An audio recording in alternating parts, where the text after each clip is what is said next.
राजा विक्रमादित्य अपने साहस और न्यायप्रियता के लिए प्रसिद्ध थे। एक रात एक तांत्रिक ने उनसे श्मशान घाट यानी भूत को लाने का आदेश दिया।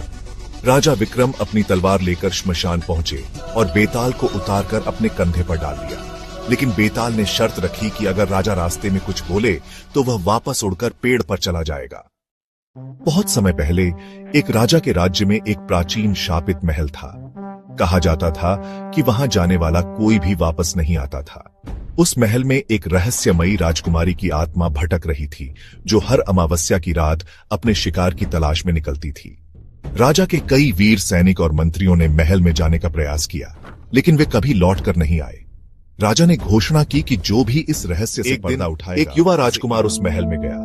अंदर घना अंधेरा था, दीवारों पर अजीब आकृतियां बनी थीं और हर कोने से अजीब सरसराहट की आवाज आ रही थी। अचानक एक सफेद परछाई उसके सामने आई। वह राजकुमारी की आत्मा थी।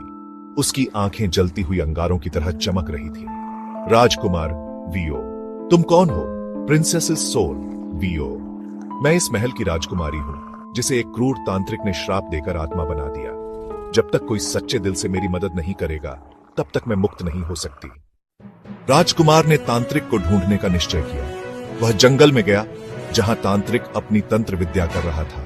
उसने अपनी तलवार से तांत्रिक का अंत कर दिया और जैसे ही तांत्रिक मरा, महल में तेज रोशनी फैली। राजकुमारी की आत्मा मुक्त हो गई और एक भयानक चीख के साथ वह हवा में विलीन हो गई। राजकुमार ने राजा को पूरी घटना बताई और उसके साहस से प्रभावित होकर राजा ने उसे अपना उत्तराधिकारी बना दिया। राजा विक्रम, बताओ, क्या राजकुमार ने सही किया? क्या तांत्रिक को मारना ही एकमात्र समाधान था? राजा विक्रम उत्तर देने के लिए मजबूर थे और जैसे ही उन्होंने जवाब दिया, बेताल फिर से उड़कर पेड़ पर चला गया। समाप्त। अगर आपको और डरावनी कहानियां चाहिए तो बताइए।